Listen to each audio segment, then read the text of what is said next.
Today on Indie Comic Spotlight, we're looking at something a little special. Tales from the Collective Initiative #1. What makes this special, you ask? Well, this little project was actually born of a comic shop out in Altamonte Springs, Florida called The Collective, a comic and game community. And I have got to say, this is an awesome idea, and I'm super envious because I would have loved to have done something like this in our own shop when we still had it. But I'm glad to see that something like this exists, and they've actually had 2 different Kickstarters at this point. Both of them were successful, but believe it or not, I actually missed both of them because I didn't know that this was a thing yet. And I actually got my copy of it when I backed another Kickstarter called Cthulhu Invades Wonderland, which I'll actually be covering later. But there was a lot of free digital comics that were unlocked with that one, and this was one of them. So I'm super happy that that they included that with that Kickstarter. Otherwise, I would have never known. Each of the stories contained within are unique and different from the longer versions offered in each of the universes for these characters. It reminded me of the preview comic that we released last year, which has an original story for our upcoming How to Hunt a Hero comic. So that way, you know, people can read it and actually enjoy something separate versus the longer format when we release that later. I've always liked that idea versus an actual preview that just takes pages from a upcoming comic. This way you can have something more original and special. So now let's take a look at the stories inside. First up, we have Capable with the short story Harry's Day, written by Jonathan Hedrick with art by Gino. The story revolves around 2 teenage friends, Harry and Dirk, who are both disabled. 2 pass their time playing video games and unfortunately discussing their encounter with the local bully. The next morning, Harry wakes up to find he has been miraculously blessed with superpowers.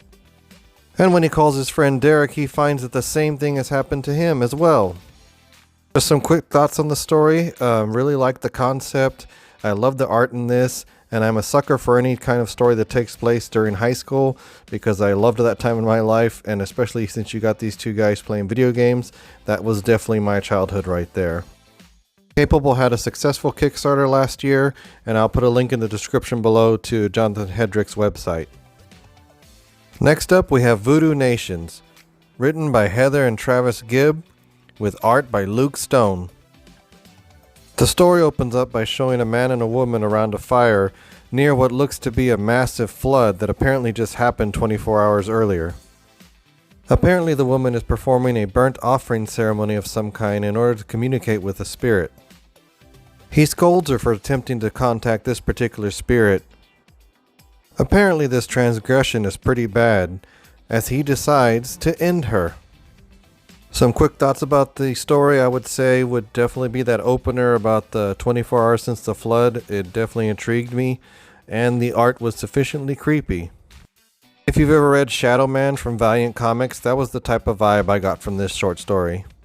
As of making this video, Voodoo Nations currently has a live Kickstarter where they are offering issues 1 to 3, so I'll put that in the description below as well.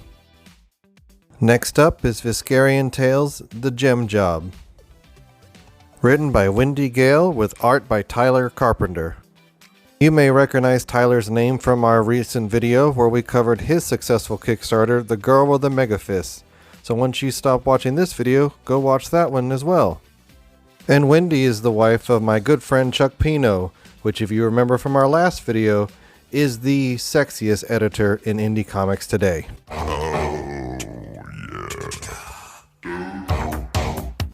But enough shenanigans, let's move on to Wyndi's story. The story follows a thief as she attempts to break in somewhere.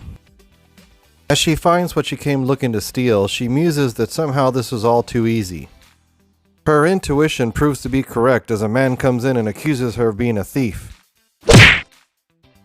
And he pays for his accusation accordingly. The story is definitely a fun tease for the world that Wyndi and Chuck have created, and I also love that Tyler was the one who did the art for this. As of the making of this video, Viscairian Tales has 17 days left on their live Kickstarter, so I will put a link in the description for that one below as well. The last comic story collected here is Final Growth, Weird Science, by David Galiano and Dirk Grubb. This story opens in small town USA, 1989. We see a man out for a jog as he listens to a flock of seagulls singing "I Ran," which I thought was pretty appropriate. He makes a gruesome discovery as we are told that humanity was somehow infected by these spores. And our runner friend here unfortunately succumbs to that same fate. Later at a military base, two guards are talking about something as mundane as their love lives. Little do they realize that their afternoon's about to get a whole lot weirder. That infected runner shows up, begging them for help, and well, let's just say that the soldiers don't exactly help him. It's my understanding that this project is still in development, so I'm going to go ahead and just link you to David Galiano's website, and that way you can check out some of his other projects in the meantime.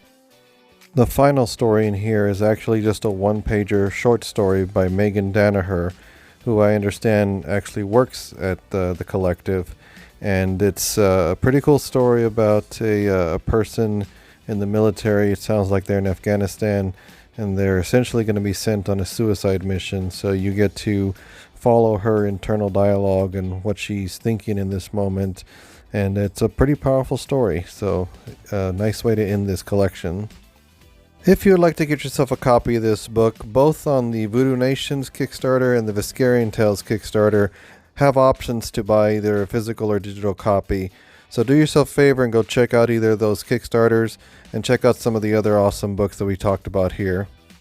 So thanks to those of you who've been checking out our Indie Comic Spotlight series. It's been a lot of fun, and I hope it's helping out some of these creators get their books out there. And in the meantime, be sure and subscribe so you get notified when the next one comes out. And if you like this video, please hit like. And of course, continue to follow the creation of our own comic, Malia Mayhem #1. So until then, we'll see you next time.